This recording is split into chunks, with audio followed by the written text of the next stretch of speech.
Procedure देखे हो, ये देखे हो, ठीक लग रहा है? कौन देखेगा इसको?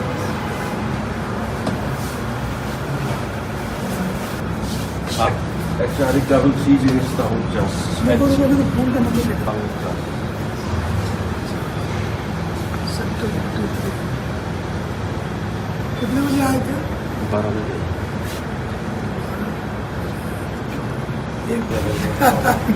इसको एक आपने वो करवाना, सफाई करवानी और ये ठीक है। रजिस्टर रूम की तरह दिखाओ।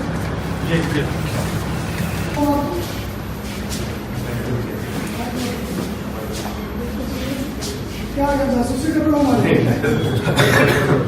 आपको ऊपर में आया नहीं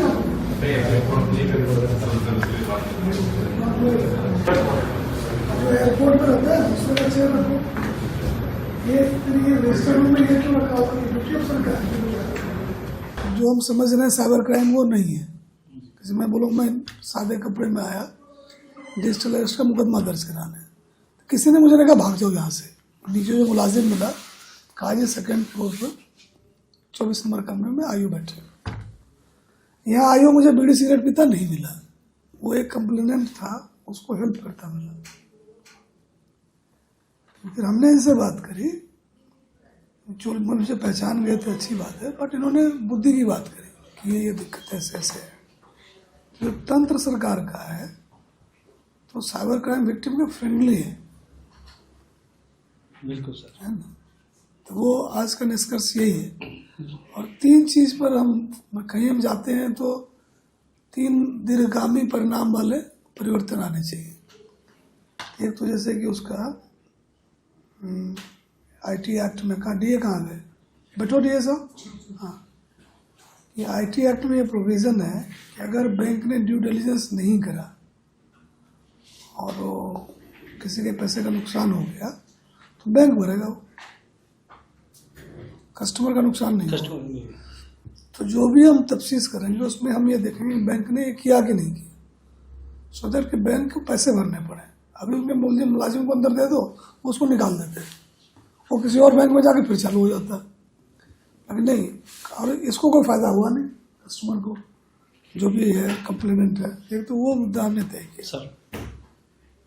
उसमें दिल्ली हाई कोर्ट का भी है कि जो अगर एपी के फाइल है किसी ने क्लिक कर दिया, पैसे निकल गए, तो ये बैंक का नुकसान है जी, उसका नहीं। आईपी की फाइल का निकल जाती है। हाँ हाँ, जो भी है जिसमें कि मतलब एक पॉइंट वो हमने उस पर हमें जोर देना है। दूसरा कौन सा था? सुपरदारी की प्रथा जो है कि किसी का पैसा मतलब लीन हो गया, फ्रीज हो गया, अब 4000 रुपये है उसके, कहीं जाओ उतनी फीस देनी पड़ जाए। बिल्कुल, आपने स्कूटर कब्जा में ले लिया, एक लॉयर करना पड़ता हाँ, है। तो सुपरदारी में जितने का स्कूटर में उससे फालतू सुपरदारी का खर्चा वाला आप ही रखो, हमें नहीं चाहिए। तो उसमें एक हाईकोर्ट का आया हुआ है कि भाई मैंने आप जो है बिना FIR दर्ज किए ऐसे मामले को लोक अदालत के सामने से दिलवा सकते हैं। तो उस प्रथा को बढ़ाना, जिसके पैसे रुक गए हैं वो तो मिल जाए। बिल्कुल सर। तो वैसे कितने 136 करोड़ वापस किए हमने इस साल, 198 करोड़ के आसपास का फ्रीजिंग था, 522 करोड़ का टोटल ये था। तो इतना मोटा मोटी उल्टा। तीसरा हम है कि हेड बॉयज एंड गर्ल्स जो स्कूल कॉलेज में हैं तो उनको स्पीक मैके के थ्रू उनको हम जोड़ेंगे क्लासिकल म्यूजिक से, है ना। एक तो उनके दिमाग में थोड़ा सा ठहराव आए, दूसरा उनके माध्यम से जो ये बातें हैं कि भाई भय और लालच से कुछ नहीं करना। तो जितनी भी विक्टिमाइजेशन क्राइम की है मोस्टली भय या लालच से होता है। तो अगर कभी भी कोई डराए तो पूछ लो पुलिस से कि डरना चाहिए कि नहीं डरना चाहिए। सर, आज किसी भी विक्टिम को अगर कहीं पहुंचता है साइबर क्राइम थाने में, अब उसके लिए क्या हरियाणा में ऐसी वो की जा रही है ताकि वो फ्रीली फ्रेंडली कहीं पहुंच सके जाके? आज मैं इधर था तो एक मन में बात आई कि साइबर थाने चल के देखते हैं वहाँ की स्थिति क्या है। तो मैं प्राइवेट गाड़ी से आया था और नीचे जो मुलाजिम खड़ा था उसने पहचाना नहीं मुझे, पर उसने अच्छे से बात की कि क्यों आए हो। हमने कहा जी मुझे डिजिटल अरेस्ट का मुकदमा दर्ज करवाना है। तो बोला जी 2nd फ्लोर पर 24 नंबर कमरे में आपको ड्यूटी अफसर मिलेंगे। मैं ऊपर आया तो मुझे यहाँ ड्यूटी अफसर मिले, तो चलो ये तो मुझे पहचान गए थे। तो मैंने पूछा कि जी आप नीचे क्यों नहीं थे? तो बोला जी ये कंप्लेनेंट आया था, इसके पैसे जो थे गलती से किसी अकाउंट में चले गए थे, वो फिर वापस आ गए हैं, ये उनको वापस देना है, इसमें एप्लीकेशन लिखवा रहे थे।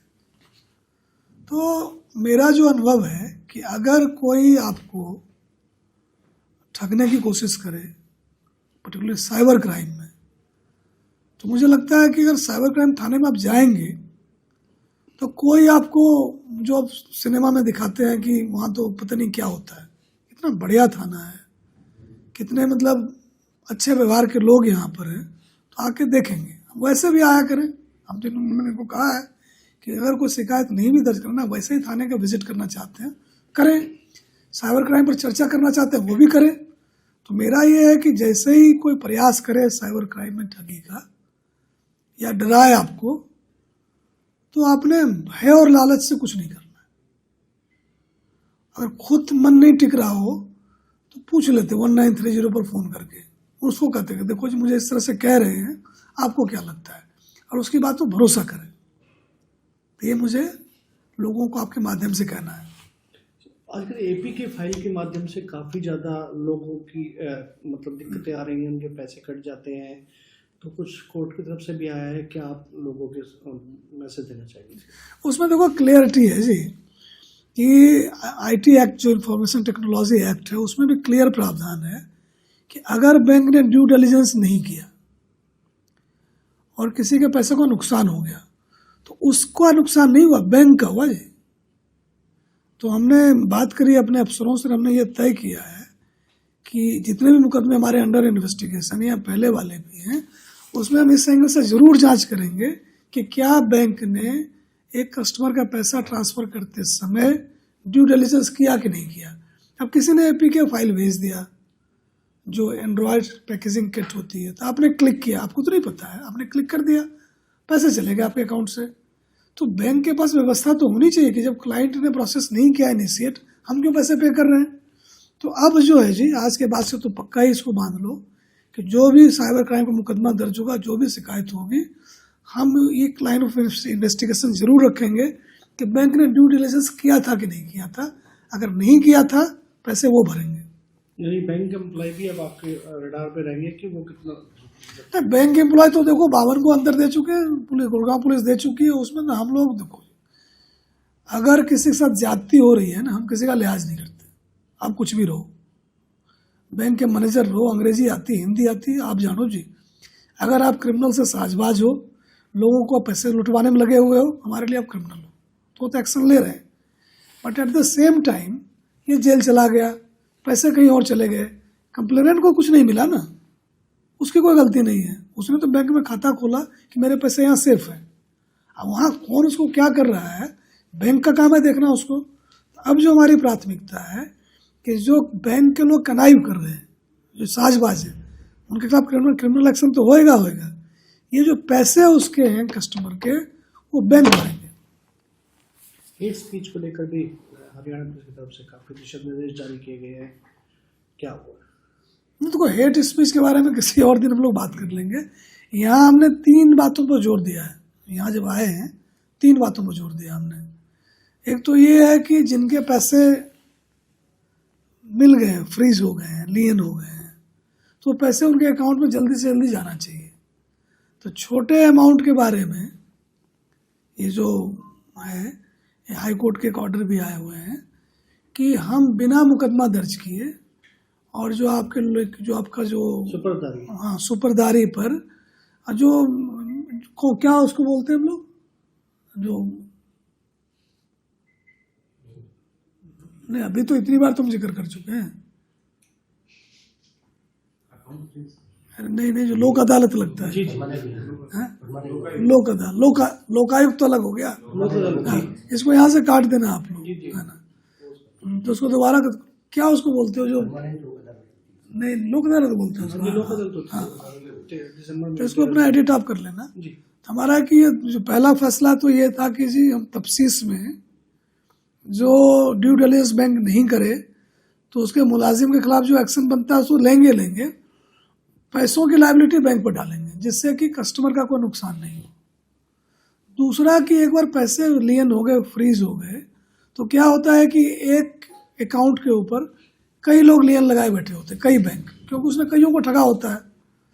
तो हरियाणा के जो कंप्लेनेंट हैं उसको पैसा मिले, इसके लिए हम जो एक हाई कोर्ट का जो एक ऑर्डर आया हुआ है कि जो लोक अदालत है, परमानेंट लोक अदालत है, वहाँ आईओ जाके उनसे रिक्वेस्ट कर सकता है कि जो बगैर FIR का कंप्लेंट के बेसिस पर ही इसके पैसे इसको दे देते हैं, तो वो पैसे उनको हम वापस दिलाने का काम करेंगे। एक अवेयरनेस का मुद्दा खड़ा होता है कि भाई लोग को पता नहीं होता है इसलिए वो ठगे जाते हैं।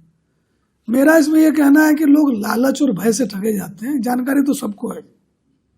ये कौन लोग हैं जो आपको टास्क दे रहे हैं और पैसे कमाने वाले लोग घूम रहे हैं? ऑफलाइन वर्ल्ड में कोई कहता आप मानोगे? पार्क में घूमने गए, किसी ने कहा जी आपको इन्वेस्टमेंट करवा देते हैं, इतने पैसे हो जाएंगे, तो आप नहीं विश्वास करोगे कि ये कौन आदमी होता बोलने वाला। ऑनलाइन ढूंढते रहते हो, तो जो लालच और भय में आप घूम रहे हो इससे पार पाओ। नहीं तो मिलते तो 2-4 लोग नहीं जी, ऑनलाइन तो हजारों लोग आपके पीछे लगे हुए हैं। तो यहाँ आपने पूरा हेल्दी सेफ्टी सिस्टम रखना है। जो लोग आपके भला करने का दावा करे, आपको पैसे कमाने का इन्वेस्टमेंट बढ़ाने का, ये ठग है जी, और कुछ है ही नहीं, इनकी सुननी नहीं। सर, सुपरदारी को लेकर भी कुछ डील दी जा रही है ताकि लोगों को आसानी से उनका सामान मिल सके, क्या? तो आपने कहा ही, सुपरदारी में लोक अदालत के माध्यम से छोटे अमाउंट का आयोग खुद ही पैरवी करके दिलवाएगा। बाकी जो बड़े मामले हैं जिसमें कि बैंक की NOC के लिए कोर्ट वगैरह कहते हैं, तो हम बैंक से बात करके प्रोसेस को एक्सपेडाइट करेंगे। लेकिन थोड़ा वक्त तो लग जाता है, 15 दिन, महीने, क्योंकि ये भी तय करना होता है कि पैसा सही आदमी खाते में ही जाए, जब तक सारी चीज़ को नहीं जांच परख करेंगे। अवेयरनेस में एक और चीज़ जो मैं कहना चाहूँगा, जो कि मैंने काइंड ऑफ पंचकुला में हमने ट्राई किया था, कि जो हेड बॉयज़ एंड गर्ल्स हैं स्कूलों के, इनका एक प्रभाव होता है, पूरा क्लास इनकी सुनता है। तो हम इनको पुलिस के साथ जोड़ना चाहते हैं, और हम ये मानते हैं कि लेक्चर मेथड जो है बहुत ज़्यादा काम नहीं करता। बच्चों को ये शिकायत रहती है, जो ही आता है कुछ ना कुछ बोल के चला जाता है। तो हम स्पीक मैके के थ्रू, जो ये क्लासिकल सिंगर्स का ऑर्गेनाइजेशन है स्कूल कॉलेज में, ये म्यूज़िक प्रोग्राम देते हैं इंडियन क्लासिकल म्यूज़िक में, तो उनसे संपर्क साध के जो हमारे हेड बॉयज़ एंड गर्ल्स हैं, उसके जो पेरेंट्स हैं, उनके जो टीचर्स हैं, उसका नेटवर्क बनाएंगे और उसका फ्रीक्वेंटली फंक्शन करेंगे। तो इसमें जो मुझे टेक अवे दिख रहा है, एक तो बच्चों के लिए एक अनुभव होगा, उनको साइबर क्राइम का सेटअप हम दिखाएंगे किस तरह का है जी। फिर उनको पिज्ज़ा खिलाएं, जो भी बच्चों को खाना पसंद हो वो खिलाएं। फिर वो क्लासिकल म्यूज़िक में इंट्रोड्यूस करें। क्लासिकल म्यूज़िक में जनरली आदमी थोड़ा शांत रहना सीखता है, थोड़ा ठीक से फैसला लेने की सोचता है, तो वो उसकी हैबिट डालें।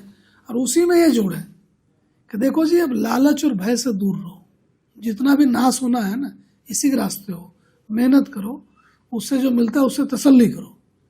तो हमको लगता है हेड बॉयज़ एंड गर्ल्स के थ्रू हम स्कूलों को रीच आउट कर पाएंगे, तो साइबर क्राइम हो गया, ड्रग हो गया, और जो क्राइम में इन्वॉल्वमेंट हो जाती है बच्चों की, तो हम उनको इससे आगाह करते रहेंगे। तो हम ये सोचते हैं कि अगर हम ये बात हेड बॉयज़ एंड गर्ल्स के दिमाग में डाल देंगे तो आगे कई बच्चों को इन्फ्लुएंस करेंगे। और एक एक बच्चा जो है 5-10 एडल्ट के आसपास घूमता है, उसके पेरेंट्स होते हैं, मामा, मामी, नानी, चाची, काकी। तो इनको अगर अच्छा अनुभव होगा, जाके बोलेंगे देखो जी साइबर क्राइम में इस तरह की बात होती है, आपने परहेज रखना है इससे, इस तरह की बातें। ड्रग्स से हमें नहीं करना होता है, क्यों? तो ये ब्रेन में, जैसे इंजन में चीनी डालने से इंजन सीज हो जाता है, तो ड्रग डालने से ब्रेन सीज हो जाता है, तो ये हमें नहीं करना। तो ये जो बच्चों को बिगाड़ने वाली बातें हैं, लोगों को तंग करने वाली बातें हैं, तो हम स्कूलिंग आवर खराब नहीं करना चाहते, इस तरह के प्लेजेंट सेटिंग में उनको कन्वे करना चाहते हैं। हमने पंचकुला में एक कार्यक्रम इस तरह से किया था, तो बच्चों ने बहुत पसंद किया था। तो हम उनको जोड़ना चाहते हैं, उनको अभियान में शामिल करना चाहते हैं। हम नहीं चाहते कि स्कूल में जाके उनके पढ़ाई के घंटे खराब हो। सारे इंस्टाग्राम वाले इकट्ठे हो गए, बोला कि ये पुलिस ने ऐसा कैसे कर दिया। तो बोला जी हमने तो लोग बात तो पुलिस अब इतनी डरी रहती है इन कैमरा बाजों से, क्या रील बना के चला दे। हम आपसे डरे हुए, आप हमसे डरे हुए हो। वो बहुत ज्यादा इकट्ठा होता जाएगा, बैकअप ज्यादा होता जाएगा, इस चीज को आप थोड़ा सा कीजिए, क्योंकि एक ही कहना यही है कि चलान जो लोग लगाते हैं फटाफट पहुंच जाए। तो लोग जल्दी पे कर देंगे। और फाइल पुटअप थोड़े करेंगे हाँ, अभी से इससे डिपार्टमेंट को भी बेनिफिट है, लोगों को भी आप बेनिफिट है। मुकदमा जीत गए जी, बहस क्यों कर रहे हो? हो गया, कुछ और बोलो। खाओ ये सब, अच्छा पॉइंट। ठीक है, तो मैं आता हूँ, तो चलिए कैंपेन वैसे चलाया सर यहाँ पे हमने। उसमें हमने डिस्कस किया। हो गया?